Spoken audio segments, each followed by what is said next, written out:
ጉባኤ ኒቅያ የተባለው የኒቅያንስ ጉባኤ ይመስላል ወይ የሚለውን እንደገና ደግሞ በዚሁ የሚነሱትን ጥያቄዎች ታድሶ የሚያነሳቸው ጥያቄዎች በትክክል ይመልሳል ወይ? ዝክረ ኒቅያ ምንፍቅናውን ከቤተ ክርስቲያን የሚያስወግድ እውነተኛውን ትምህርት ደግሞ መርምሮ አጽድቆ ለሕዝቡ ለቤተ ክርስቲያን በግልጽ በአቋም መግለጫ የሚያሳይበት የተሰበሰቡበት ወይም ደግሞ የሚሰበሰቡበት ምክንያት ተብሎ ቢዘረዘር ያስተምሮ ችግር ተፈጥሮባታል፣ ያስተዳደር ችግር ተፈጥሮባታል፣ ሙስና በቤተ ክርስቲያን ውስጥ ሰርጎ ገብቷል። የመጽሐፍ ቅዱስ መበረዝ አንድ ትልቅ ጫና ፈጥሮባታል። ቤተ ክርስቲያኒቷ መጽሐፍ ቅዱስ ተበርዟል አይደለ? የተበረዘው መጽሐፍ ቅዱስ ለብዙ ኦርቶዶክሳውያን ጥያቄ ሆኗል ማለት ነው።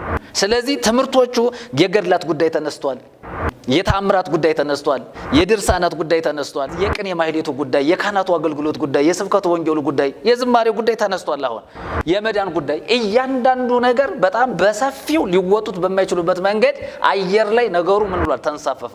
ማርያም ማን ነች? ከየት ነው የመጣችው? ከሰው ነው የተገኘችው ወይስ ከሰማይ ነው የመጣችው? ማርያምን ምን ነው መጽሐፍ ቅዱስ ያስተዋወቀን ለዮሴፍ ዮሴፍ ለሚባል ሰው ወደ ታጨች ወደ አንዲት ድንግል ነው። ማርያም ሰው ነች፣ ሰው ነች። ማርያም በቃ የማን ዘር ነች? የአዳም ዘር ነች፣ አዳማዊት ነች። ጥንተ አብሶ የሚለው ለመሆኑ ማርያምን አግኝቷታል ስንል ምን ማለታችን ነው? አዳማዊት ከሆነች ደግሞ በአዳም አለመታዘዝ የመጣው ኃጢአት፣ እርግማን፣ በደል እያንዳንዱ ነገር ማርያም ላይ አርፏል። ከአዳም የተላለፈ የውርስ ኃጢአት ማለት ነው። ክርስቶስ የሞተው ከማርያም ውጭ ላለው ማህበረሰብ ሳይሆን ራሷን ማርያምን ያካትታል። ኃጢአት በአንድ ሰው ወደ ዓለም ገባ ይላል አይደለ? በኃጢአትም ሞት ሁሉ ኃጢአትን ስላደረጉ ሞት ለሰው ሁሉ ደረሰ ነው የሚለው። ሁሉ ነው የሚለው፣ የተጠበቀ የሆነ ነገር የለም። ስለዚህ ማርያም ኃጢአት የለባትም ብሎ ለመከራከር ምንም ምክንያት የለውም። ከእግዚአብሔር ከአባታችን ከጌታም ከኢየሱስ ክርስቶስ ጸጋና ሰላም ለእናንተ ይሁን። እንደምናላችሁ ውድ ተመልካቾቻችን፣ ይህ አፍላገ ሕይወት ሚዲያ ነው። አፍላገ ሕይወት ሚዲያ እንደተለመደው ሁሉ በልዩ ልዩ ትምህርቶች ወደ እናንተ የሚያስተላልፈውን መልእክት ቀጥሏል። ዛሬም ደግሞ በአዲስ ቪዲዮ ወደ እናንተ መጥተናል። እግዚአብሔር አምላክ የተባረከ ይሁን። እንግዲህ ይህንን ሚዲያ ያው በታማኝነት ላይክ፣ ሼር በማድረግ እንዲሁም ሰብስክራይብ በማድረግ አገልግሎቱን እየደገፋችሁ ስለሆነ በጌታችን በኢየሱስ ክርስቶስ ስም እናንተንም ማመስገን እፈልጋለሁ። ነገር ግን ደግሞ ዛሬ የማሳስባችሁ ላይክ ማድረጋችሁን፣ ሼር ማድረጋችሁን እንዲሁም ደግሞ ሰብስክራይብ ማድረጋችሁን እንዳታቋርጡ በጌታ ፍቅር ዛሬ ማሳሰብ እፈልጋለሁ።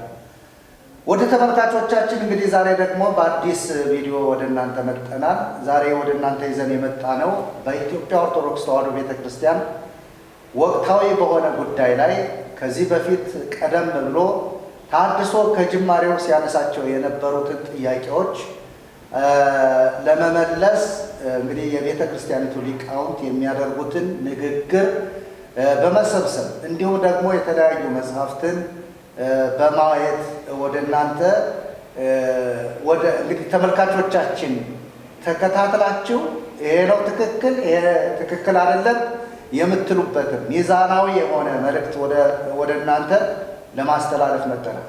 እንግዲህ የኢትዮጵያ ኦርቶዶክስ ተዋሕዶ ቤተክርስቲያን በቅርቡ በጉባኤ ሊቃውንት በተባለው አማካኝነት እንግዲህ ታሪካዊ የሆነ የኒቅያ ጉባኤ የሚል ሚያዝያ ውስጥ የሚከናወን የሊቃውንት ስብሰባ ይደረጋል።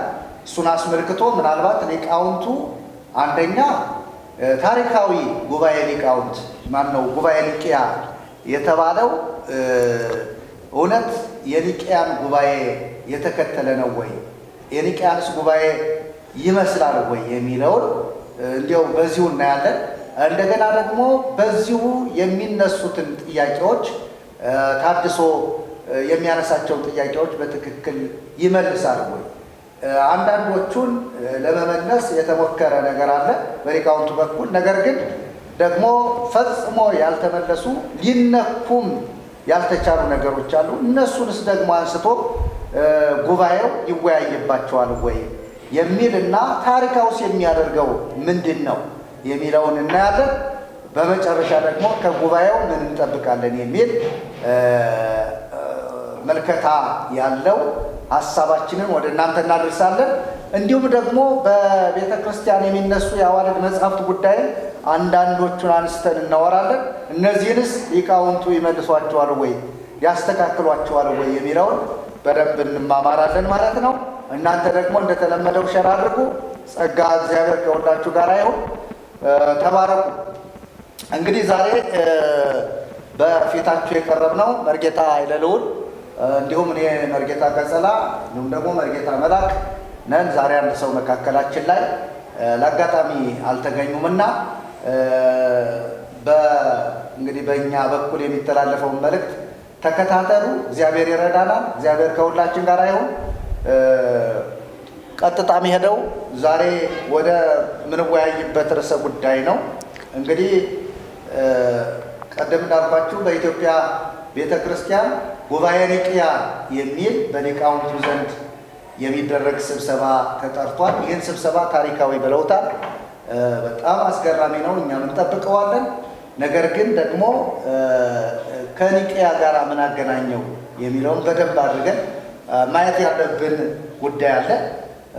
እንግዲህ ጉባኤ ኒቅያ የሚባለው በ325 የአባቶቻችን ተሰብስበው ወልድ በመለኮቱ ፍጡር ነው ያለውን አርዮስን ያወገዙበት ነው በዋናነት እና ልዩ ልዩ ውሳኔዎችም የተላለፉበት ነው። ያንን እንግዲህ እስካሁን ቤተ ክርስቲያን እያስተማረችው እየተናገረችው ቆይታለች። እንዲያው እስኪ ዛሬም እኛ ዳሰስ እናድርገውና ለመሆኑ ጉባኤ ኒቅያ መርጌታ ኃይለልዑል ምንድን ነው የተከናወነው ነገር? እንዲያው እሱ ሰፋ አድርገው እንዲያወሩት ነው። እኔ በጥያቄ ስለሆነ የምገባው ይሄ ጉባኤ ኒቅያ ምን የተከናወነበት ነው? በምንስ ጉዳይ ላይ ያተኮረ ነው? ክርስቶሎጂ ላይ ነው? ሜሪዮሎጂ ላይ ነው? ምን ላይ ያተኮረ ነበረ ይሄ ጉባኤ ኒቅያ የሚባለው ጉባኤ? እስኪ ይህንን እሱ ያብራሩልን። እሺ፣ አመሰግናለሁ። እግዚአብሔር ደግሞ እድል ሰጥቶን እንደገና ለሁለት በተደጋጋሚ እየተገናኘን ሀሳባችንን ለተመልካቾቻችን እንድንገልጥ እድል ስላገኘን እግዚአብሔርን እጅግ አድርጌ አመሰግናለሁኝ። ይህንን ካልኩኝ በኋላ እንደተባለው ያው ጉባኤ ኒቅያ ሁለተኛው የቤተ ክርስቲያን ጉባኤ ተብሎ ነው የሚታሰበው። በቤተ ክርስቲያን ታሪክ ውስጥ ትልቅ ቦታ የሚሰጠው፣ ትልቅ ስፍራ የሚሰጠው ኢቭን እስካሁን ድረስ እንኳ ቤተ ክርስቲያን የምትመራባቸውን ነገሮች የተወሰኑበት ትልቅ ጉባኤ ነው እና ለዚህ ጉባኤ መሰባሰብ ምክንያት የሆነው እንደተባለው የአርዮስ የምንፍቅና አስተምሮ ነው። ይህም ምንፍቅና የተነሳው በክርስቶስ ላይ ነው። በክርስቶስ ላይ የተነሳውና ክርስቶስ በመለኮቱ ፍጡር ነው። ከዘላለም የነበረ እንኳ ቢሆን መነሻ አለው። ስለዚህ እግዚአብሔር ወልድን ወይም ቃልን ፈጥሮ በቃል ዓለማትን ፈጠረ የሚለውን ሀሳብ ይዞ ነው የተነሳው። ምሳሌ 8:35 ላይ 22 ላይ ይቅርታ፣ ምሳሌ 8:22 አካባቢ ጀምሮ ያለውን ሀሳብ ይዞ ነው የተነሳው እና በዚህ ምክንያት ይህንን ሀሳብ ይዞ ሲያስተምር ነበረ። አባቶች በጊዜው ተሰባስበው በዚህ ሀሳብ ላይ ውሳኔ ሰጥተዋል እና እግዚአብሔር የወልድ የዘላለም ልጅ እንደሆነ መነሻ እንደሌለው ከአብ በምንም እንደማያንስ የተፈጠረ ሳይሆን የተወለደ ነው በሚል የኢየሱስ ክርስቶስን ፍጹም አምላክነት ከዘላለም የእግዚአብሔር ልጅ መሆኑን በስላሴ መካከል ወይም ደግሞ በመለኮት መካከል መቀዳደም ያልነበረ መሆኑን አስረግጠው የተናገሩበት ነው። እንግዲህ በዚህ ጉባኤ ቅድም አንተ እንዳልከው 318 ሊቃ አባቶች ተሰብስበዋል። እንደገና በ325 ዓመተ ምህረት በአራተኛው ክፍለ ዘመን መጀመሪያ ማለት ነው በኒቃያ ነው የተደረገው።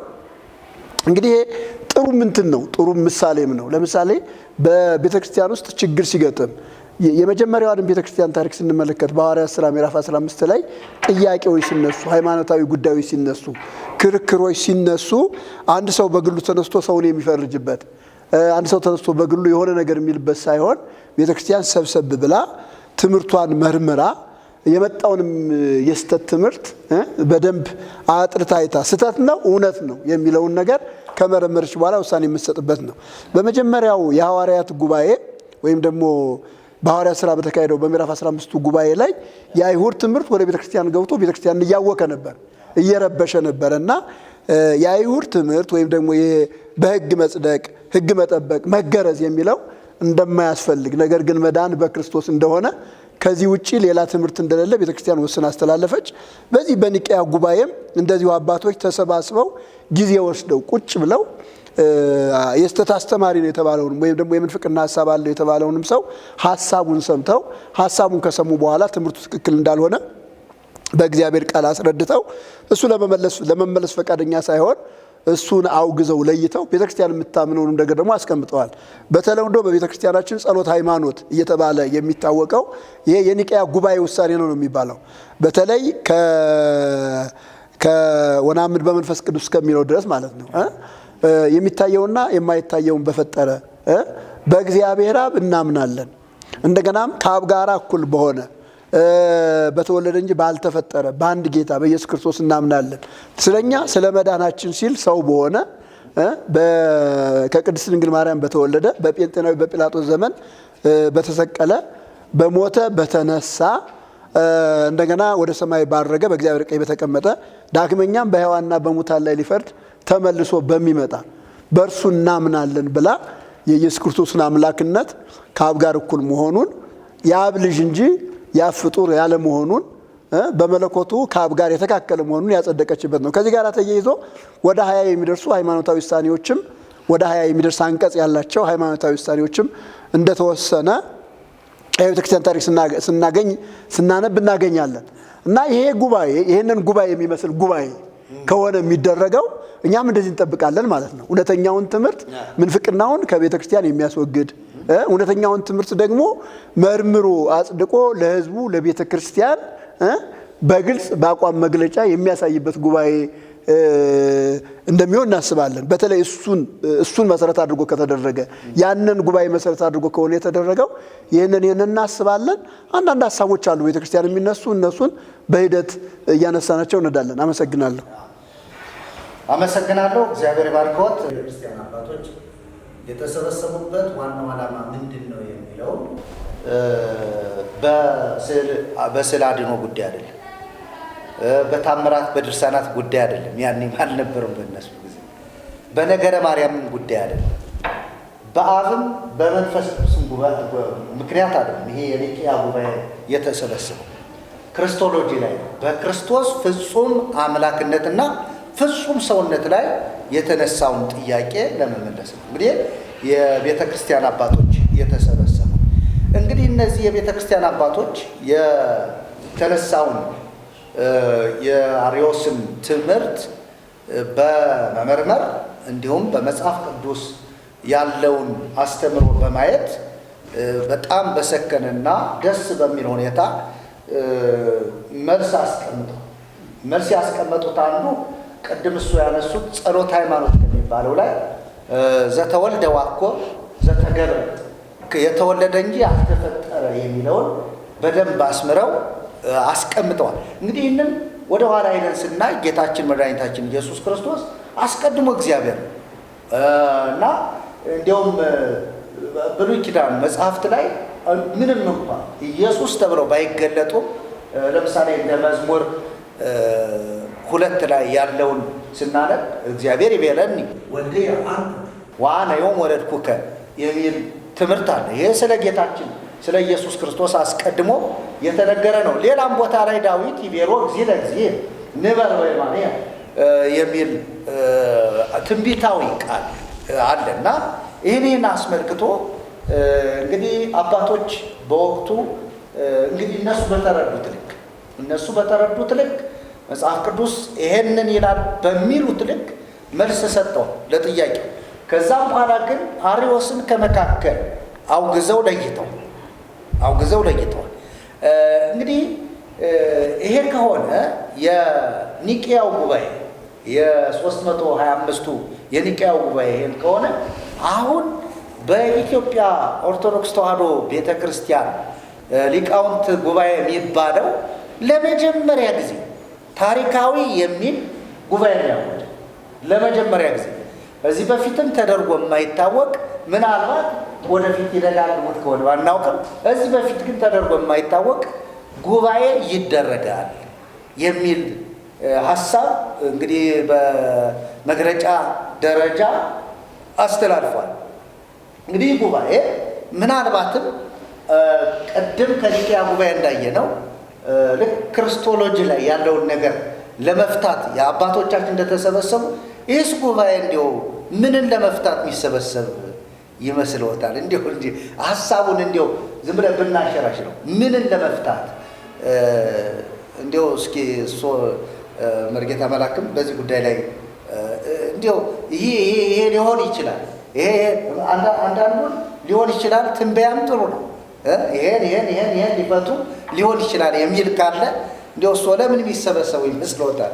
እስኪ በዚህ ጉዳይ ያው ጥሩ ነው እንግዲህ እግዚአብሔር ይመስገን ስለተነሳው ሐሳብ እናንተም እንዳነሳችሁት እንግዲህ በመጀመሪያ በመግቢያችን ላይ የ318ቱ ጉዳይ ተነስቷል። እነሱ የተነሱበት ዋና ዓላማ አንድ ነገር ላይ ያጠነጠነ ነው። እንግዲህ ክርስቶስ ላይ ያጠነጠነ ነው። እንግዲህ አርዮስን ለማሳመን ያደረጉት ጥረት ነበረ፣ ግን አልሆነም። ግን ያው እንደተወገዘ ነው እንግዲህ እንትን የሚለው እና እነሱ የምንፍቅናን ትምህርት አይተው ተከታትለው አጥንተው እያንዳንዱን ነገር ከተከታተሉ በኋላ የሰውየውን ምላሽና አመኔታ ካዩ ከፈተሹ በኋላ ያው አርዮስን በትምህርታቸው ገምግመው በትክክለኛው በእግዚአብሔር ቃል አይተው ትክክል እንዳልሆነ ያወገዙ ተከራክረው ብዙ ጊዜ ፈጅቷል።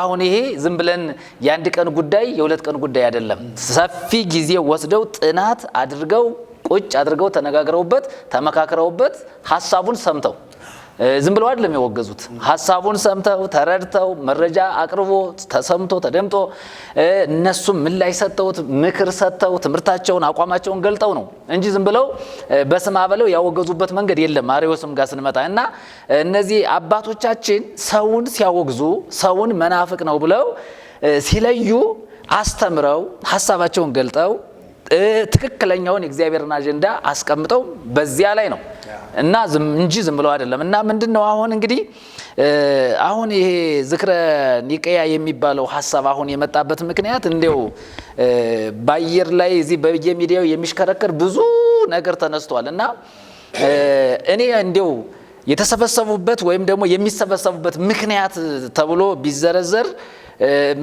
ምንድነው የሚለውን ነገር እንደው ብንፈትሽ አንደኛ ቤተክርስቲያኒቱ ውጥንቅጧ ወጥቷል። አሁን ውጥንቅጧ ወጥቷል በተለያየ አንግል በቃ ባህር ላይ እንዳለ ቄጠማ ነው የሆነችው ቤተክርስቲያኗ ማለት ነው። ምክንያቱም ህዝቡ የሚይዘው የሚጨብጠው አጥቷል። ማንን ማመን እንዳለበት ግራ ስለገባው አሁን እነሱ ያላቸው አማራጭ ዝክረ ኒቅያ ብለው ማወጅና የሰውን አይምሮ መያዝ ይፈልጋሉ በዚህ ማለት ነው። እና አሁን እንግዲህ ሰው ምን እያደረገ ነው? እየጠበቀ ነው። ዝክረ ኒቅያ ውጤቱ ምን እንደሚሆን ወደፊት ነው የምናየው። ግን ይህንን ያወጁበት ይህንን አዋጅ አውጀው ስብሰባ የጠሩበት ምክንያት ግን ቤተክርስቲያኒቱ በተለያየ አንግል ተፈረካክሳለች። ለምንድን ነው የተፈረካከሰችው ካል አሁን ከምናየው ከምንሰማው ብንነሳ ያስተምሮ ችግር ተፈጥሮባታል። ያስተዳደር ችግር ተፈጥሮባታል። ሙስና በቤተ ክርስቲያን ውስጥ ሰርጎ ገብቷል። የመጻሕፍት መበረዝ ለምሳሌ የመጽሐፍ ቅዱስ መበረዝ አንድ ትልቅ ጫና ፈጥሮባታል። ቤተ ክርስቲያኒቱ አሁን መጽሐፍ ቅዱስ ተበርዟል አይደለ? የተበረዘው መጽሐፍ ቅዱስ ለብዙ ኦርቶዶክሳውያን ጥያቄ ሆኗል ማለት ነው። ስለዚህ ትምህርቶቹ የገድላት ጉዳይ ተነስቷል። የተአምራት ጉዳይ ተነስቷል። የድርሳናት ጉዳይ ተነስቷል። እያንዳንዱ የቅኔ ማህሌቱ ጉዳይ፣ የካህናቱ አገልግሎት ጉዳይ፣ የስብከቱ ወንጌሉ ጉዳይ፣ የዝማሬው ጉዳይ ተነስቷል። አሁን የመዳን ጉዳይ እያንዳንዱ ነገር በጣም በሰፊው ሊወጡት በማይችሉበት መንገድ አየር ላይ ነገሩ ምን ብሏል? ተንሳፈፈ። ስለዚህ እንግዲህ ስብሰባ የጠሩበት ምክንያት አንደኛ አሁን በየጊዜው በቅደም ተከተል የምናስቀምጣቸው ይሆናል። ወደፊት የተነሱ አጀንዳዎች አሉ። አሁን ጥንተ አብሶ የሚባል የማርያም ጉዳይ ተነስቶ በሱ አሁን ኃይለኛ ፍጭት እየተደረገ ነው። እንደገና የመዳን ጉዳይ ራሱ እያንዳንዱ ገድልን ተቀበል አትቀበል፣ እንደገና ደግሞ የግድ ኦርቶዶክስ ለመሆን ገድል ድርሳን መቀበል የለብኝም አለብኝ የሚል ጥያቄ ሁሉ ስለተነሳ ይሄን ሁሉ ለመመለስ የሆነ አቅጣጫ ለማስያዝ ይመስላል። ግን ከአባቶች ከታሪክ ጋር ወደ ኋላ ሄደን የአሁኑን ጉባኤ ዝክረ ኒቅያንና የቀደመውን ዝክረ ኒቅያን የዚያንን ስናነጻጽረው ያ አንድ ነገር ላይ ያጠነጠነ፣ ይሄ ግን ሊፈታ በማይችል መንገድ ውስብስብ ያለ ነገር ፊቱ ላይ መጥቶ ተደቅኗል ማለት ነው። ስለዚህ የተሐድሶም ጉዳይ አንድ ትልቁ ራስ ምታት ነው። የተሐድሶ ጉዳይ ማለት ነው። ተሐድሶ በየጊዜው የሚለቀው ነገር፣ እነሱም ደግሞ ተሐድሶ ለመከላከል የሚለቁት ነገር ተጋጨ። ስለዚህ ህዝቡ አየር ላይ የሚሰማው ነገርና መሬት ላይ ያለው ነገር አንድ ስላልሆነለት አሁን ጦርነት ነው ያለው። እርስ በርስ አሁን የእርስ በርስ ጦርነት አለ እኮ። አሁን ይሄ ቤተክርስቲያኒቱ በማን እንደምትመራ አሁን አብነት አድርገን መጥቀስ የምንችለው ነገር የለም። ማህበረ ቅዱሳን ራሱ መሪ ነው። በአንድ በኩል የራሱን ትምህርት ይዞ ይወጥቷል። እንደገና የሰንበት ተማሪ ደግሞ የራሱን ትምህርት ይዞ ወጥቷል። እንደገና ደግሞ ሲኖዶሱ የጉባኤ ሊቃውንቱ የምንለው ድምፁ የት እንዳለ አይታወቅም። ስለዚህ አሁን ቀድሞ ሄደ ህዝቡ ምን ማድረግ አለባቸው? ይህን ሁሉ ለመሰብሰብ የግድ ማወጅ አለባቸው። ግን እያንዳንዱን ስንመጣ ግን የምናያቸው ነገሮች ግን የማያዋጣ ነገር ውስጥ የኢትዮጵያ ኦርቶዶክስ ቤተክርስቲያን ሊቃውንት በሙሉ ወደ ውስጥ ገብቷል። አሁን ሊወጣ የማይችልበት ነገር ውስጥ ገብቷል። ለምሳሌ የተጠየቀውን ጥያቄ በምን መንገድ መፍታት እንዳለበት፣ ለምን እስካሁን እንደዘገየ ራሱ መልስ መስጠት መቻል አለበት። ስለዚህ አሁን ህዝቡ ቀድሟቸው ስለሄደ ነው የጠሩት፣ ስለጨነቃቸው ነው። በነገራችን ላይ ጨንቋቸው የሚይዙት የሚጨብጡት ጠፍቶባቸው እንጂ እስካሁን መቆየት አልነበረበትም። ጉዳዩ ግን ብዙ መፈታት የነበረበት ጉዳይ ነበር። እስካሁን አልፈቱትም። አሁን ያንን ለመፍታት ግን ህዝቡ አልፎ ሄዷል። አሁን ትልቁ ችግር ህዝቡና ሊቃውንቱ አልተገናኘም። ስለዚህ ይህንን ለመፍታት ስለሚሆን ግን በቅደም ተከተል የምናያቸው ነገሮቹ የምናነሳቸው ነገሮች ይኖሩናል። የእርስ በርስ ውዝግብ ራሱ በጣም አሁን አምታቷቸዋል እና ይህንን ወደፊት በቅደም ተከተል የምናያቸው ነገር ይሆናል ነው እና እንግዲህ እንደኛ እንደ ተሐድሶ አገልግሎት ብዙ ጥያቄ አለን። ግን ብዙ ጥያቄዎቻችንን ደግሞ መመለስ እንዳለባቸውና ደግሞ የተሐድሶም አንዱ አጀንዳ መሆን ስላለበት ወደፊት እናወራለን። እሺ፣ እግዚአብሔር ባርኮት። ኢትዮጵያ ኦርቶዶክስ ተዋሕዶ ቤተክርስቲያን ብዙ ጥያቄዎች ተነስተዋል። እንግዲህ ጥያቄዎቹ ዘርፈ ብዙ ናቸው። በገድላት ጉዳይ፣ በድርሳናት ጉዳይ፣ በታምራት ጉዳይ እንዲሁም ደግሞ በክርስቶስ ኢየሱስ ጉዳይ እንዲሁም በተለይ በማርያም ጥንተ አብሶ ጉዳይ ምንም እንኳ ለድነት የሚጠቅም አይጠቅም ቢሆን ስለ ጥንተ አብሶ የሚነሳው አስተምሮ ቀላል አይደለምና በተለይም ደግሞ በዚህ ዘመን መቼም ዘመኑ የቴክኖሎጂ ዘመን ስለሆነ እንዲያው እንደ ወረርሽኝ ሆኖ የተገለጠው ይሄ የቲክቶክ ሚዲያ በቤተ ክርስቲያኒቱ ላይ ያለውን ተጽዕኖ ከዚህ በፊት እንግዲህ ባለፉት 30 ምናምን ዓመታት ጀምሮ ይሄ አሁን ያለው ተሐድሶ የሚጮኻቸው ድምጾች በቲክቶክ በሚመጡ ወጣቶች የሰንበት ተማሪዎች ቅድም ሰው እንዳሉት በትምህርት ቤት በኮሌጅ ያለፉ በቅድስት ሥላሴ በመቀሌ ከሳቴ ብርሃን ቴዎሎጂ የተማሩ ሰዎች ጥያቄዎችን ለመመለስ የሚያደርጉትና ለመመለስ የሚፍጨረጨሩት ነገር በቤተ ክርስቲያን ላይ ትልቅ እንትን ፈጥሯል። ለምሳሌ ተሐድሶ ብዙም ድምፁን ለማሰማት የሚዲያ ሽፋን አላገኘም። ብዙ ጊዜ ተሐድሶ ያው እየተደበደበም እየተወገረም እየተገፋም እየተሳደደ ተሐድሶ አንድ ለአንድ እየሄደ በቤተ ክርስቲያን ያሉ ሊቃውንትን በመጠየቅ ብዙ ስራ ይሰራ ነበር። አሁን ግን ይህን አጋጣሚ ተጠቅሞ ተሐድሶ ድምፁ ወደ ሚዲያ መጥቶ የሚዲያ ሽፋን ያው ዝም ብሎ በጥቂት ኔትወርክ ብዙ ነገሮችን መፍጠር ችሏልና ጥያቄው ከዚህ ጋራም የተያያዘ እንደሆነ እሱም እንዳብራሩት ጥያቄ በቤተ ክርስቲያን እንደተነሳ ይህን ለመመለስ የግድ የሚያስፈልገው የቲክቶክ ሲኖዶስ አይደለም። የቲክቶክ ሲኖዶስ ምናልባትም ለወደፊቱ ቤተ ክርስቲያኒቱ ወደ ራሷ ልታስገባው ትችላለች።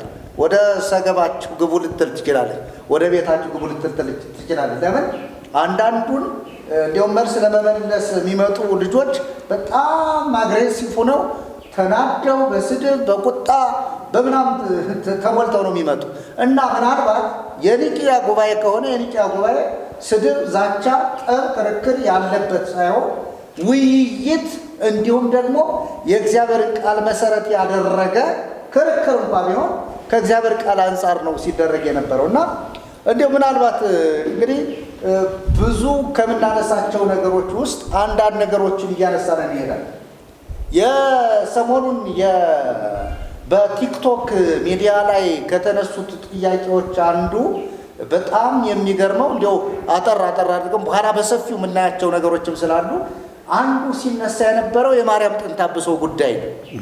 ማርያም ጥንተ አብሶ ያው እንግዲህ ብዙ ሰዎች የማይገባቸው ካላችሁ ወይም ደግሞ የማይገባቸው ካሉ ዛሬ ይሄ ነገር ግልጽ እንዲሆንላችሁ ከአዳም የተላለፈ የውርስ ኃጢአት ማለት ነው።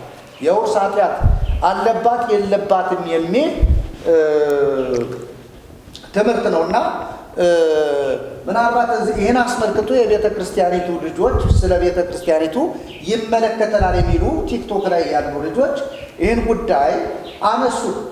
ክርስቶስ የወደቀን ሥጋ ነው የወሰደው እና ማርያም ጥንተ አብሶ ነክቷታል፣ አግኝቷታል የሚሉ ተፈጠሩ።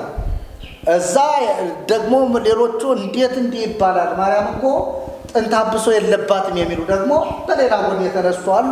መካከል ላይ ደግሞ መሀል ሰፋሪ ሆነው የቆሙ ማለት ከሊቃውንቱ ንግግር ስንረዳ መልስ እንሰጣለን ብለው ከተነሱት ሊቃውንት ስንረዳ አንዳንዶቹ እንዲያው ዳር ይዘው የቆሙ ሁሉ ይመስላል እና ይህን አስመልክቶ ብዙ ነገሮች ተነስተዋል። ይህም ጭምር ይነሳል ብዬ አስባለሁ። ጉባኤ ኒቂያው ላይ ዝክረ ኒቂያ የሚባለው ጉባኤ ላይ የማርያም ጥንተ አብሶ መነሳቱ አይቀሬ ጉዳይ ለምን ዋና ስለሆነ በቤተ ክርስቲያን። ስለዚህ ይህን አስመልክቶ እንዲያው መርጌታ ኃይለ ልዑል ጥንተ አብሶ የሚለው ለመሆኑ ማርያምን አግኝቷታል ስንል ምን ማለታችን ነው? አላገኛትም ሲሉ ምን ማለታቸው ነው የሚለውን እንዲያው እስኪ እሱ ትንሽ ያብራሩ። አመሰግናለሁ በድጋሚ እና በጣም ጥሩ ጥያቄ ነው። ወደዚህ ጥያቄ ከመግባቴ በፊት ትንሽ ነገር ልናገር። በተለይ ይሄ ቤተክርስቲያኒቱን በተመለከተ አሁን ቤተክርስቲያኒቱ ከፍተኛ ችግር ውስጥ ነው ያለችው። ከፍተኛ ችግር ውስጥ ነው ያለችው። ብዙ ችግሮች ቤተክርስቲያኒቱን አግኝተዋታል። እኔ እንዲያውም ይህንን ጉባኤ ከተጠቀሙበት ይህን ጉባኤ መጥራት አግባብ ነው ብዬ ነው የማምነው። እንዲያውም ዘግይቷል ባይ ነኝ። ዘግይቷል። ምክንያቱም እስካሁን ድረስ ጉባኤው መቆየት አልነበረበትም። በቤተክርስቲያኒቱ ውስጥ ችግር አለ እያልን ማቅረብ ከጀመር ቆይተናል። እንደዚህ ሚዲያ መጥቶ በሚዲያ ይቅረብ እንጂ ከጥቂት ዓመታት በፊት ታድሶ ከተነሳበት ጊዜ ጀምሮ በተለይ እንደዚህ ተደራጅቶ መቀጠል ከጀመረበት ጊዜ ጀምሮ ቀጥሏል። ከኛም በፊት ጥያቄ ያነሷል። ቤተክርስቲያኒቱ የትምህርት ችግር አለባት ብለው ብዙዎቹ አንስተዋል። ቤተክርስቲያኒቱ የትምህርት ችግር አለባት። ምክንያቱም አሁን የምታስተምረው ትምህርት መጽሐፋዊ አይደለም፣ የእግዚአብሔር ቃል የሚለውን አይደለም እያስተማረች ያለችው እና በዚህ ምክንያት ህዝቡ ከክርስቶስ ወንጌል እየወጣ ከእግዚአብሔር ቃል እውነት እየወጣ እንዴት ነው እየኖረ ያለው ሲባል በራሱ ነው እየኖረ ያለው። ወይም በቤተክርስቲያኒቱ አካባቢ ባሉ የስተት አስተማሪዎች በፈጠሯቸው ትምህርቶች ነው ህዝቡ እየተመራ ያለው እና ይህንን ለማስተካከል የግድ ጉባኤው ያስፈልጋል። ይህም ብቻ አይደለም። ቅድም መርጌታ መላክም አንስተዋል። የአስተዳደር ችግር ገጥሟታል። ቤተክርስቲያኒቱ በአጠቃላይ እንደሚነሳው በሙስና ተዘፍቃለች። የግብረ ገብ የሆኑ ሰዎች ማለት ከግብረ ገብ ውጭ የሆኑ ሰዎች ናቸው ቤተክርስቲያኒቱን እየመሯት ያሉት። ለስነ ምግባር የማይጠነቀቁ፣ ለአመራር የማይጠነቀቁ፣ ለህዝብ የማያስቡ በተቻለ መጠን ከቤተክርስቲያኒቱ የሆነ ነገር ዘርፈው ምን ብለው የራሳቸውን ኑሮ ማድለብ፣ የራሳቸውን ቤተሰብ ማሳደግ እንደዚህ እንጂ ለህዝቡ የማያስቡ መንፈሳዊ ኃላፊነት ያልገባቸው ያልተረዱ ሰዎች ናቸው ወደ ስልጣን እየመጡ ያሉት። እንዲያውም ሰሞኑን ሊቀ ሊቃውንት ስማ ከሆነ አንድ ነገር ሲናገሩ ሰምቻቸዋለሁ። ጥሩ ነው፣ ሚዲያ ላይ ስለሆነ እሱንም ባነሳው በጣም ጥሩ ነው እና ሰው ወደ ቤተክርስቲያን አገልግሎት የሚመጣው በገንዘብ ነው እና እንዲያውም ከነዚህ ከወንበዴዎች ጋር እየይዘው እነዚህ ቤተ መቅደሱን ያረከሱ ሰዎች አሉ አይደለ? እናንተ ቤቴን የወንበዴዎቹ ዋሻ አደረጋችሁት፣ ቤቴ ግን የጸሎት ቤት ይባላል። ቤተ ጸሎት ትሰማይ አንተም ተረሰይክዋ በአተፈያት ብለው ይህንን ጠቅሰው ቤተ ክርስቲያን የወንበዴዎቹ ዋሻ ናት ብለዋል።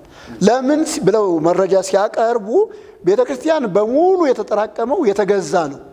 የተገዛ ወይም ደግሞ በብሩ ገዝቶ የመጣ ነው። እውቀት ያለው ሕይወት ያለው ስነ ምግባር ያለው የቤተ ክርስቲያንን ኃላፊነትና ተጠያቂነት አውቆ ተረድቶ የመጣ ሳይሆን ገንዘብ ስላለው በገንዘቡ ገዝቶ ስልጣን የያዘ ሰው ነው ያለው።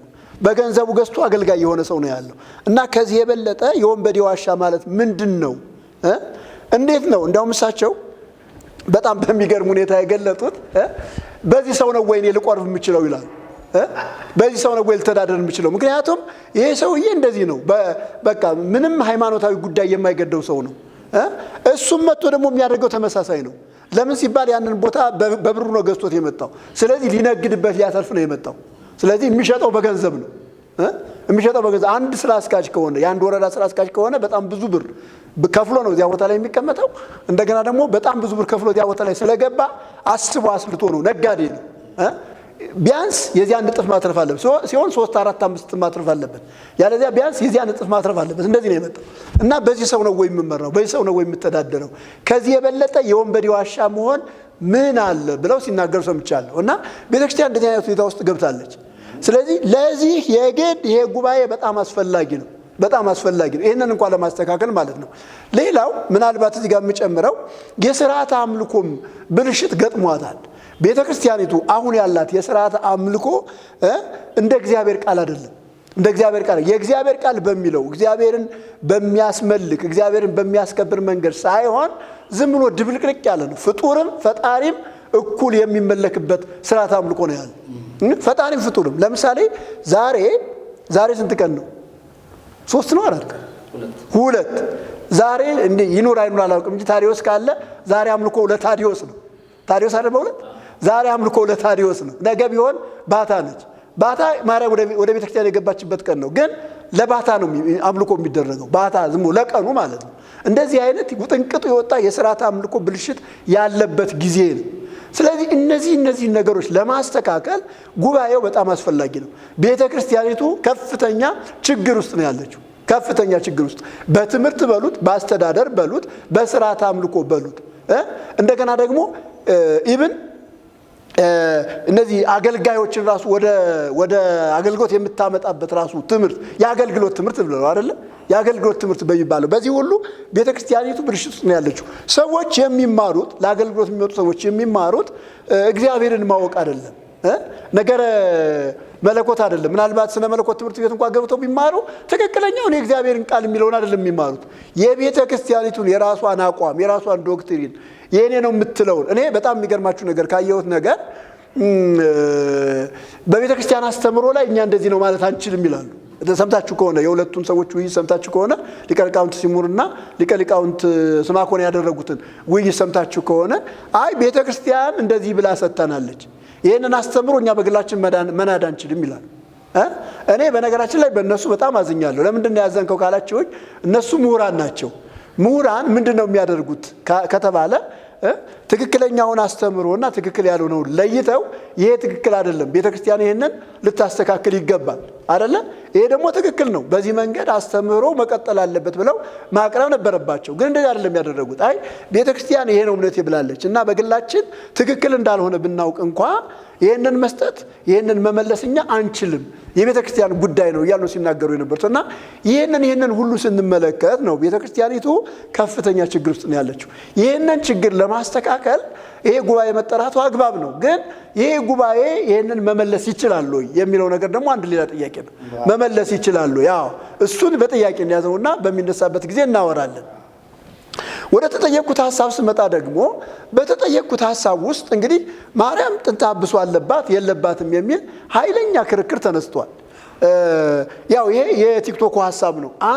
አንዱ ራሱ ይህንን ጉባኤ ካስጠራውም አንዱ ይሆናል ተብሎ ይታሰባል፣ ቅድም እንደተባለው ማለት ነው። ስለዚህ ማርያም ጥንተ አብሶ አለባት የለባትም የሚለው አከራካሪ ሐሳብ ማርያም ማነች ወደሚለው ነው የሚወስደን። ማርያም ማነች? ከየት ነው የመጣችው? ከሰው ነው የተገኘችው ወይስ ከሰማይ ነው የመጣችው? በነገራችን ላይ ባለፈው አንስተናልና የተለየች ዘር ነች ብለው ይናገራል። የተለየች ዘር ነች፣ ተጠብቃ ነው የኖረችው። እነ ሊቀ ሊቃውንትም ይህንን ሲናገሩ ሰምቻቸዋለሁ። በጣም ነው የሚያሳዝነው። ባይዞኝ በጣም ነው የሚያሳዝነው። ምክንያቱም እግዚአብሔር የፈጠረው አንድ ሰው ነው እኮ። እግዚአብሔር የፈጠረው አንድ ሰው ነው። እመጣለሁ ወደሱ። እግዚአብሔር የፈጠረው አንድ ሰው ነው። ያ ሰው ማን ይባላል? አዳም። ከዚያ ውጭ እግዚአብሔር ሰው የለውም። ሔዋንም የተገኘችው ከአዳም ነው። ያ ሰው ሲበድል ነው ኃጢአት ወደ ዓለም ገባ የተባሉ። ለምሳሌ ሮሜ ምዕራፍ 5 ቁጥር 12 በጣም የታወቀው በዚህ ላይ የሚነገረው የእግዚአብሔር ቃል ምንድን ነው የሚለው? ኃጢአት በአንድ ሰው ወደ ዓለም ገባ ይላል አይደለ?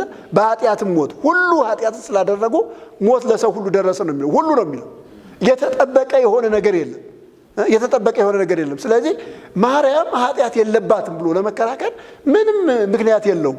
ኃጢአትን በተመለከተ ሁለት አይነት አመለካከት አለ። ያው ምስራቁና ምዕራቡ የሚከፈልበት ነውና ይሄ ኦሪጂናል ሲንና ሲንፉል ኔቸር ወይም ደግሞ በእኛ ቋንቋ ጥንተ አብሶና ድቀተ ባህሪ የሚባል ጥንተ አብሶ ድቀተ ባህሪ ብለው ይህንን ተረጉሙታል። ግን ድቀተ ባህሪም ይሁን ጥንተ አብሶም ይሁን የመጣው በማን ነው ከተባለ በአዳም ነው። ድቀተ ባህሪም ያለው ሰው ይሞታል። ኦሪጂናል ሲንም ያለው ሰው ይሞታል። ጥንተ አብሶም ያለበት ሰው ይሞታል። ሞት ራሱ የመጣው በምንድን ነው ከተባለ በኃጢአት ምክንያት ነው። በኃጢአት ምክንያት ነው። ስለዚህ ይህንን እውነት አውጥቶ ይህንን እውነት ክዶ ማርያም የለባትም ማለት አይቻልም። ደግሞ ለምን እንደሆነ አላውቅም ቤተክርስቲያን እንጂ የጥንት የቤተክርስቲያን አባቶች ይህንን በደንብ አድርገው አብራርተዋል። አንድ መጠቀስ ያለበት ትልቁ ሊጠቀስ የሚገባው በኋላ እናንተም ማብራሪያ ትጨምራላችሁ ብዬ አስባለሁ። ቅዱስ ያሬድ ነው። ቅዱስ ያሬድ በግልጽ ነው የነገረን። አንጽሖ ሥጋ ቀድሶ ኪሃ ቃል አደረ ላይ ሊያ ነው የሚለው አይደለ? እሷን አንጽቶ ሥጋዋን ቀድሶ ቃል በእሷ ምን አለ ነው የሚለው? አደረ ነው የሚለው። አደረ። ስለዚህ አነጻት ቀደሳት ከተባለ ከምንድን ያነጻት? ከሌለባት እኮ የለባትም ነው አይደለ? የሌለበት ነገር ለምሳሌ ይሄ ልብስ ካልቆሸሸ አይታጠብም አይደለ? የሚታጠብ ከሆነ ጥቂት ቢሆን ቆሻሻ አለበት። የቆሻሻው መጠን ሊለያይ ይችላል። ድንግል ማርያም ጋር ስንመጣ የማንጻት ስራ ከተሰራ የማንጻት ስራ ከተከናወነ ማርያም ችግር አለባት ማለት ነው። ደግሞ ምንም እኮ አይደለም። ይኸውልህ እሷ ከሌላ ፍጥረት እኔ እንደውም እዚያ ውዳሴ ማርያም ላይ መጽሐፌ ላይ ማለት ነውና አንድ ጥያቄ አንስቻለሁ። ጥያቄ ምን የሚል መሰላችሁ? ድንግል ማርያም ከሐናና ከኢያቄም የተወለደች ሰው ካልሆነች ኢየሱስ ክርስቶስ ሰው አይደለም ማለት ነው። ኢየሱስ ክርስቶስ ደግሞ ሰው ካልሆነ የኛ ድነት ጥያቄ ውስጥ ነው የሚገባው አይደለ? ኢየሱስ ክርስቶስ እኮ ፍጹም ሰው መሆን አለበት አይደለ? ፍጹም ሰው መሆን አለበት። ፍጹም ሰው ካልሆነ እሱ እኛ መዳን አንችልም። ኢየሱስ ክርስቶስ የኛን የኃጢአት ዋጋ መክፈል የቻለው ስለኛ በመስቀል ላይ የተሰቀለው ደሙን ያፈሰሰው እንደኛ ሰው ሆኖ ነው። እንደኛ ሰው ስለሆነ ነው መሞት የቻለው። እንዲያውም ሰሞኑን ደግሞ ባለው ክርክር ሰምታችሁት እንደሆነ አላውቅም። ኢብን ኢየሱስ ክርስቶስ እንኳን ኃጢአት አልሰራም እንጂ የለበሰው ስጋ የወደቀ ስጋ ነው። መሞት የሚችል ነው። አይሞትማ፣ ሌላ አካል እኮ አይሞትም። ይኸውላችሁ የሞተው ምንድነው ከተባለ ሰው ስለሆነ ነው። የወደቀ ሰው ስለሆነ ነው አይደለ? ምንድነው የሚለው መጽሐፉ? ሁሉ ኃጢአትን ስላደረጉ ሞት ለማን ደረሰ?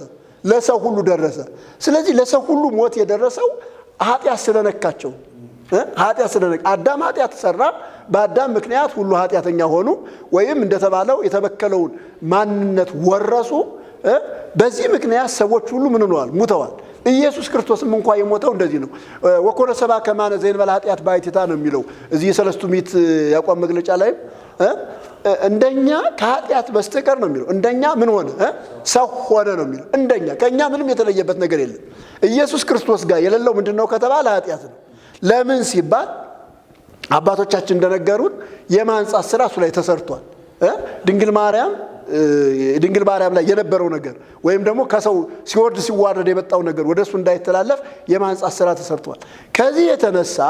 ከዚህ የተነሳ እሱ ጋር ኃጢአት የለም እንጂ የለበሰው ግን የወደቀውን ስጋ ነው። ከዚህ የተነሳ ነው የሞተው። ከዚህ የተነሳ ነው የመስቀል መከራ የተቀበለው። ከዚህ የተነሳ ነው የደከመው። ከዚህ የተነሳ ነው ማንኛውም ነገር አንድ ሰው ሊሆነው የሚችለውን ነገር ኢየሱስ ክርስቶስ የሆነው እና ይህንን ስናይ አይደለም የማርያም ይቅርና ኢየሱስ ክርስቶስ እንኳን የለበሰው የወደቀውን ስጋ ነው። ይህንን ቤተክርስቲያን መቀበል አለባት። ይህንን ትውልድ ሊቀበል ይገባል። ይህንን ካልተቀበለ ምን እያደረገ ነው ያለው ከተባለ እውነትን እየካደ ነው ያለው፣ ከእውነት እየወጣ ነው ያለው። በነገራችን ላይ ይህንን ሐሳብ የሚናገረው ቅዱስ ያሬድ ብቻ አይደለም። የራሳቸው አንድምታ ወንጌል የሚናገረው ሐሳብ አለ። እቺ ብቻ ልናገርና አቆማለሁኝ። የራሳቸው አንድምታ ወንጌል ማቴዎስ ምዕራፍ 1 ቁጥር 18ን ሲተረጉሙ አቀባም ከርሰይማ ይቅርታ ወተረክበ ጽንስተ ዘይንበለ ይትራከቡ እምዘባ ውስተ ማኅፀና መንፈስ ቅዱስ ይላል። ይሄንን ሲተረጉሙ ምን ነው የተረጎሙት?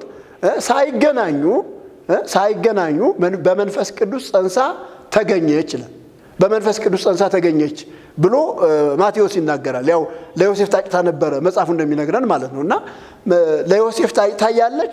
እሷና ዮሴፍ ምንም አይነት ግንኙነት ሳያደርጉ ጸንሳ ተገኘች እና ይሄንን መንፈስ ቅዱስ የሚለውን ሲያብራሩ በመንፈስ ቅዱስ ስለዋል እና ያው መረጃ አቅርበዋል። እንደሚሆን መረጃ አቅርበዋል። እሱን ልተውና ምን የሚል ሐሳብ አለው ቀጥሎ መንፈስ ቅዱስ ያለው መንፈስ ቅዱስን መክፈሉን ለማሳየት ነው ይላል። መክፈሉን ወይም ደግሞ ስጋ መክፈሉን ማዋሃዱን ለማሳየት ነው። አይደለም ብለው ራሳቸው በአንድምታቸው ላይ ማለት ነው ማንጻቱ ነው እንጂ ይላል። ማንጻቱ ነው እንጂ አይደለም። መንፈስ ቅዱስማ ስጋ የለውም። ከየት ይከፍላል? ከማርያም የተወሰደውን ስጋ ማንጻቱን ለማመልከት ነው ብለው ያስቀምጣሉ። ከዚያ በኋላ ምን ይላል መሰላችሁ? መረጃ ጠቅሰዋል። ዋንጻ መንፈስ ቅዱስ ዋንጻ ስጋ ለማርያም ከመትኩን ድሎ ለተወክፎ ቃል ይላል። ይህንን አስቀምጠዋል። ዋንጻ መንፈስ ቅዱስ ስጋ ለማርያም ከመትኩን ድሎ ለተወክፎ ቃል ይህንን መረጃ አምጥቶታል። እንግዲህ ይህንን እናንተ አሁን ስትተረጉሙት ምንድን ነው የሚለው? መንፈስ ቅዱስ የማርያምን ስጋ አነጻው ምን እንድትሆን ከመትኩን ድሎ ለተወክፎ ቃል የእግዚአብሔርን ቃል ለመቀበል የተዘጋጀች ትሆን ዘንድ ብለው ይህንን አስቀምጠዋል። ይሄ አንድምታ ወንጌሉ ነው የሚለው አንድምታ ወንጌል። ስለዚህ አነጻት ነው የሚለው። ይህንንም አነጻት አለ ኑሮባት አይደለም ብለው ሌላ የማጣመም ትርጉም ለመስጠት ሞክረዋል። ግን ቃሉ የሚለው በቀጥታ ግን ስናየው ምንድን ነው የሚለው? አንጻ ማለት ምን ማለት ነው? ዋንጻ ስጋ ለማርያም ነው የሚለው አይደለ? የማርያምን ስጋ ምን አለ ነው የሚለው? አነጻ ነው የሚለው።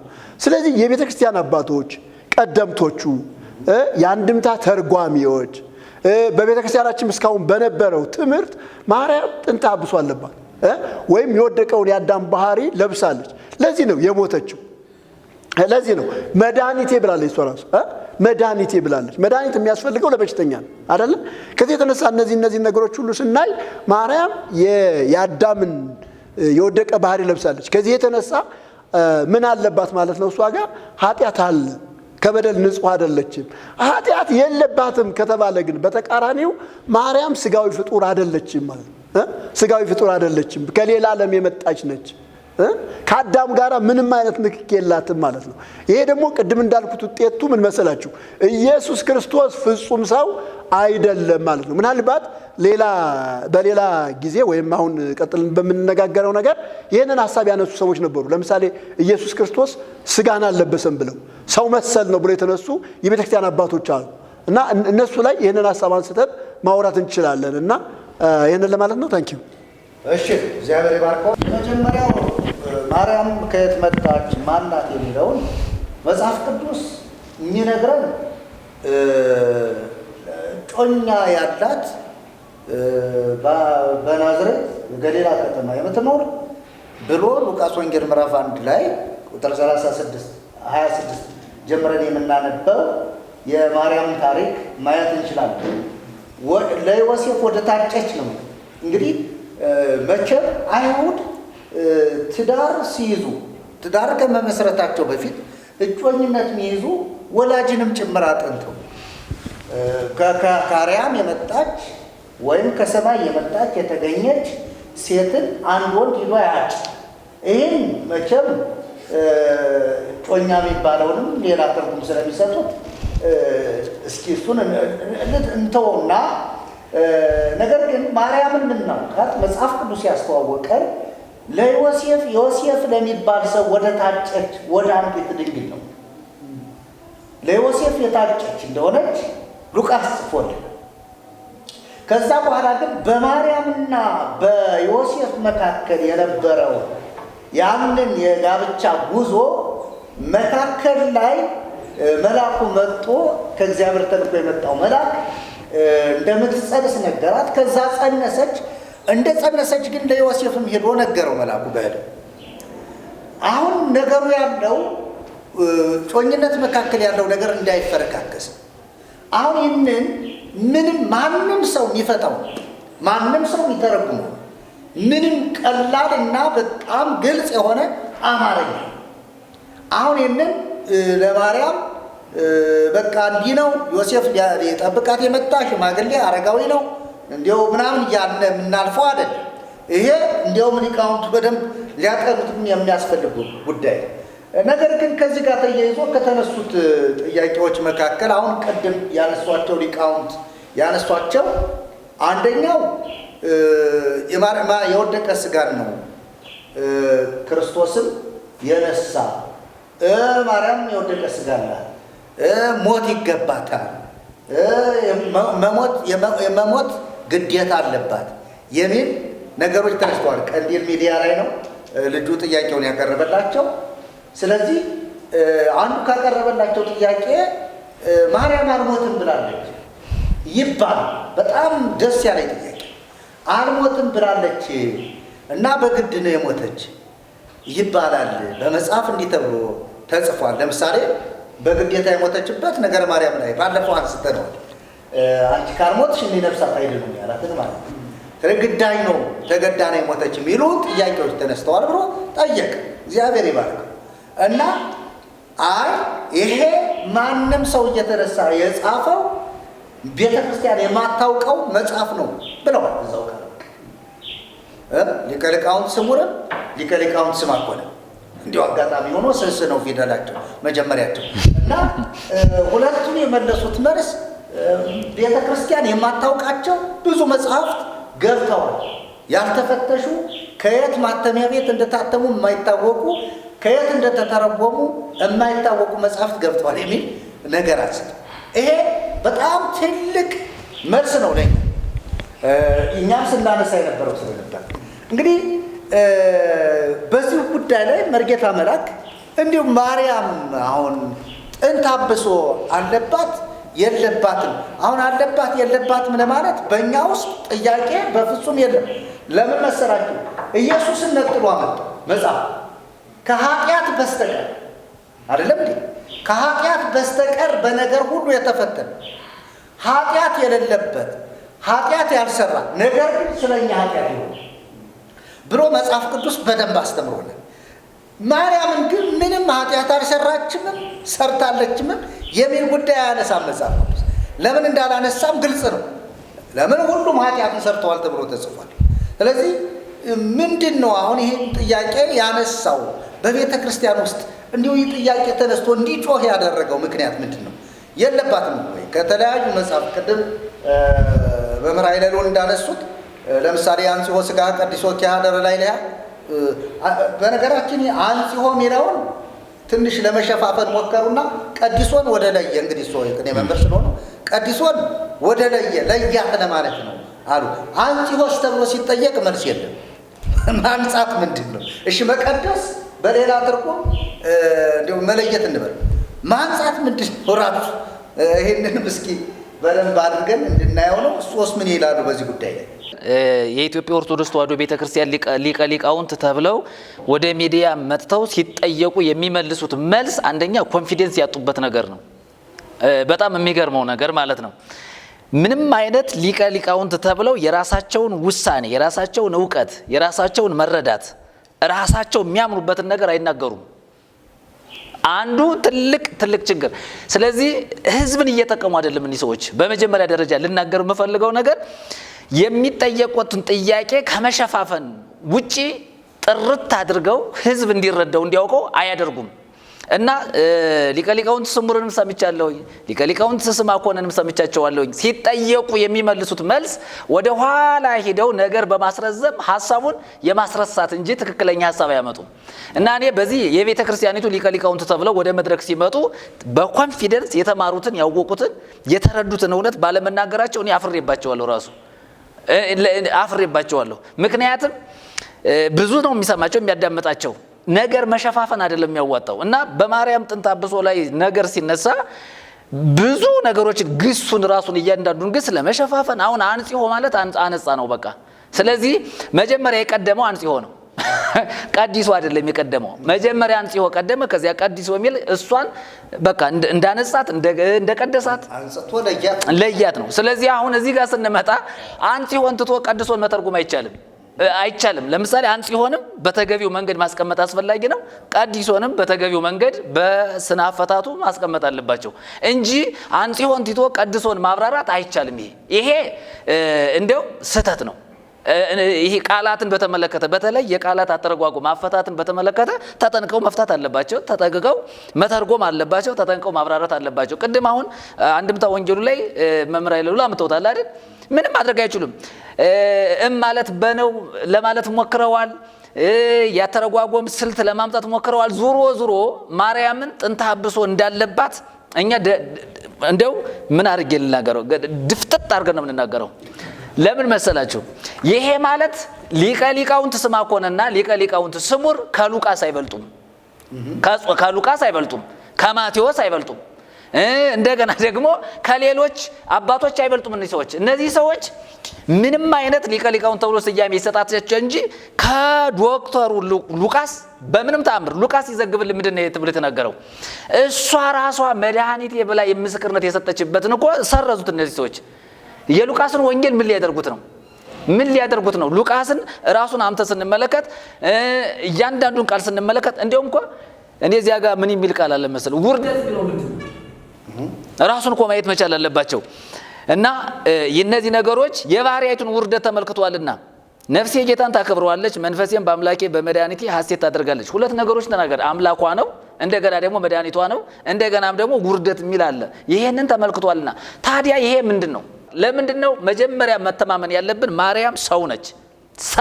ማርያም በቃ የማን ዘር ነች? የአዳም ዘር ነች። አዳማዊት ነች።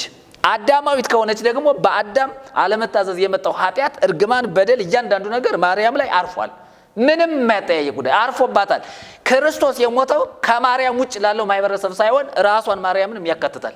ስለዚህ ኢየሱስ በመስቀል ላይ ሲሰቀል ለማርያምም እንደሞተላት፣ ለማርያም እንደተሰቀለላት፣ ለማርያም ደሙን እንዳፈሰሰላት፣ መከራ እንደተቀበለ ቤተክርስቲያኒቱ ሊቃውንት ብላ የሰየመቻቸው ሰዎች መጀመሪያ ማመን አለባቸው። ለማርያም ጥንተ አብሶ የለባትም አለባት ለሚለው መልስ ለመስጠት ለማርያም ክርስቶስ እንደሞተላት መጀመሪያ ደረጃ ማመን አለባቸው ሰዎች። ሙቷል ክርስቶስ። ስለዚህ ከማርያም ውጭ ለሆነ ሰው አይደለም ኢየሱስ የሞተው፣ ለማርያም ለራሷ ሙቶላታል፣ ደሙ ፈሶላታል። ቤተክርስቲያንም እኮ የወለውት መርጌታ መራ እስመ በእንቲያ ወበእንተ አዝማዲያ ነው ተሰቀልኩስ ዲበጻ እንደሚለው ስለሷና ስለ ዘመዶቿ ነው ተሰቀልኩ ይላል እኮ ቅዱስ ያሬድ ራሱ በደንብ አድርጎ ከማድኖ ነው የሚለው። ከዚያ ከአዳም ጀምሮ ይቀጥላል። አዳም አቤላ እያለ የሚሄደው ያዕቆብ እያለ ይቀጥላል። ስለሷና ስለ ዘመዶቿ ስለ ሌሎችም ነቢያት አይደል የሚለው እንደተሰቀለ መከራ እንደተቀበለ ይናገራል። ስለዚህ ድንግል ማርያም ጥንተ አብሶ ነበረባት። ነገር ግን በመንፈስ ቅዱስ አማካኝነት ነጽታ ኢየሱስ ክርስቶስ ከሷ ተወልዷል። የተወለደው ክርስቶስ ግን ለማርያም ሙቶላታል፣ ለማርያም ደሙን አፍስሶላታል፣ ለማርያም መከራን ተቀብሏል። የኢየሱስ ክርስቶስ መከራ እያንዳንዱ መከራ ማርያምን ይመለከታል። የተከፈለ ዋጋ ነው። ምክንያቱም የተከፈለው ዋጋ ለሰው ልጅ በሙሉ ስለሆነ አንዳንድ ጊዜ አይታችኋቸው ከሆነ ሊቃውንቶች ምን እንደሚሏቸው ከክርስቶስ ንጽህና ይልቅ የማርያም ንጽህና ይበልጣል። ለምን ነው? ይሄ እኮ ክህደት እኮ ነው። መናፍቅ ማለት ይሄ ነው። በነገራችን ላይ ኢየሱስን ርኩስ አድርጎ ማርያምን ቅዱስ ማድረግ ራሱ ይሄ ምንፍቅና ነው። ስለዚህ የክርስቶስን ንጽህናና ቅድስና አጉድለን አውርደን የማርያም ንጽህናና ቅድስና ከፍ ብናደርግ እግዚአብሔር ማይከብርም ማርያም ማትከብርም። ስለዚህ ምንፍቅና ማለት ለክርስቶስ የሚገባውን ነገር አለመናገር፣ ለክርስቶስ የሚሰጠውን አለመስጠት ራሱ ምንፍቅና ነው። ስለዚህ ማርያም ምንድነች ከተባለ ሰው ነች። ሰው እንደመሆኗ መጠን እርግማን ተላልፏል፣ በደል ተላልፏል፣ ኩነኔ ተላልፏል፣ ፍርድ ተላልፏል። ከእግዚአብሔር መንግስት ውጭ የነበረች ሴት ነች ማርያም። ከእግዚአብሔር መንግስት ውጭ የነበረች ሴት ነች። ስለዚህ ወደ እግዚአብሔር መንግስት የገባችበት በማን ነው ከተባለ በሞተላት፣ በታረደላት፣ በተሰዋላት ደሙን ስለሷና ስለ ወገኖቿ ባፈሰሰው በልጇ በክርስቶስ ኢየሱስ ድናለች። ስለዚህ ጥንተ አብሶ የሚለው ማርያም ላይ ነበረ። አዎ ምንም የሚያጨቃጭቅ ነው። ስለዚህ ቤተክርስቲያኒቱ ላይ ያለውን የሊቃውንቱን መልስ ስንመጣ አንደኛ እኔ እንደው ሊቀ ሊቃውንት ተብለው ወደ መድረክ ሲመጡ የተማሩትን ትምህርት በምን አይነት ሁኔታ እንደሚተረጉሙት እንደሚያብራሩት አንዳንድ ሲሰማቸው ግርም ይላቸዋል። እነሱ የተማሩ ናቸው። በቤተ ክርስቲያን ስፍራ የተሰጣቸው ቦታ የተሰጣቸው በጣም ብዙ ነገር ያውቃሉ ተብለው ጥያቄ ሲጠየቁ የሚመልሱት መልስ እውነቴን ነው የምላቸው መጽሐፍ ቅዱስ ጠቅሰው አይደለም የሚመልሱት። እኔ እነዚህን ሰዎች ሊቃውንት ናቸው ብዬ ለመናገር በጣም ነው በብዙ ነገር ማፍረው። ጠቅሰው አይናገሩም። አይታችኋቸው ከሆነ መጽሐፍ ቅዱስ ይዘው ወንደዚህ ቃሉን ይዘው እዚህ ጋር እንዲህ ተብሏል ተጽፏል ብለው መልስ አይሰጡም። የሚገርማችሁ ነገር ይሄ በጣም ትልቅ ክፍተትና ጉድለት እንዳለ የሚያሳይ ነው። ስለዚህ ሰው ለሚጠየቀው ጥያቄ አንደኛ መልስ መስጠት ያለበት ከእግዚአብሔር ቃል ነው። ለአብነት መጠቀስ ያለበት ብሉይ ሐዲስ ነው መጠቀስ ያለበት እንጂ እንግዲህ የአባቶቻችን ትምህርት የሚለው ትምህርት የትኛው እንደሆነ እንግዲህ እሱ በደንብ መፈተሽ ያለበት ማለት ነው። ስለዚህ ወደ ተጠየቁት ሐሳብ ስመጣ በማርያም ላይ ጥንተ አብሶ ነበረባት። አዎ 100% ነው። ጥንተ አብሶ ነበረባት፣ ኃጢአት ነበረባት፣ በደል ነበረባት። በሰው ሁሉ ላይ የደረሰው እርግማንና በደል ማርያም ላይ ነበረ። ግን የተወገደው በማን ነው? በክርስቶስ ኢየሱስ ነው። ስለዚህ ሮሜ ቅድም ተነስቷል። ለዚያ ነው ሮሜ ላይ ስንገባ ሁሉ እንደተሳሳተ፣ ሁሉም የእግዚአብሔር ክብር እንደጎደለው፣ ሁሉ ተካክሎ ወንጀለኛ እንደሆነ፣ ጻድቅ የሚባል ነገር እንደሌለ ተናገረ። ይሄንንም እኮ ነቢያትም እኮ ተናግሯል እኮ ፈኑ ዲከ ማርያም ወና ያድነና አይደል ያሉት? እጅህን ላክ መታ አድነና አይደል ያሉት? በእግዚአብሔር ፊት ንጹህ እንደሌለ እኮ ተናግረዋል እኮ የሚያድን እንደሌለ እኮ ተናግረዋል። ስለዚህ በማርያም ላይ ያለው ጥንተ አብሶ ተብሎ ይሄ ያለው ግርግር አሁን መስማት ማዳመጥ ያለባቸው ሊቃውንቱ ከሉቃስ መማር መቻል አለባቸው። የሉቃስን ወንጌል አውጥተው መሻር አይችሉም። ስለዚህ ለኛ መልሳችን ምንድነው? የሉቃስ ወንጌል ነው። ስለዚህ የሉቃስ ወንጌል ምንድነው የሚለው? ነፍሴ ጌታን ታከብረዋለች፣ መንፈሴም በአምላኬ በመድኃኒቴ ሐሴት ታደርጋለች፣ የባሪያይቱን ውርደት ተመልክቷልና። ይሄ በደንብ ሊሰመርበት የሚገባ ጉዳይ ነው። ወደ ሮሜም ስንሄድ እንግዲህ ቅድም ስለተነሳ እሱን እንግዲህ እሳቸውም አንስተውታል። ሁሉ ሰው ተካክሎ ኃጢአተኛ ወንጀለኛ በሰው ልጅ ላይ ፍርድ ኩነኔ እንደመጣ ግልጽ ነው። በአንዱ አዳም አለመታዘዝ ሞት ኩነኔ ወደ ሰው እንደመጣ የሰው ልጅ በሙሉ በአጠቃላይ ምኖታል። በሁለተኛው አዳም በክርስቶስ ግን ሰው ነፃ መውጣቱን መጽሐፍ ቅዱስ በደንብ አድርጎ ነው የሚያስረዳ። ስለዚህ በማርያም ላይ ጥንተ አብሶ ነበረባት የለባትም የሚለው ጥያቄ መልሳችን መጽሐፍ ቅዱስ ነው።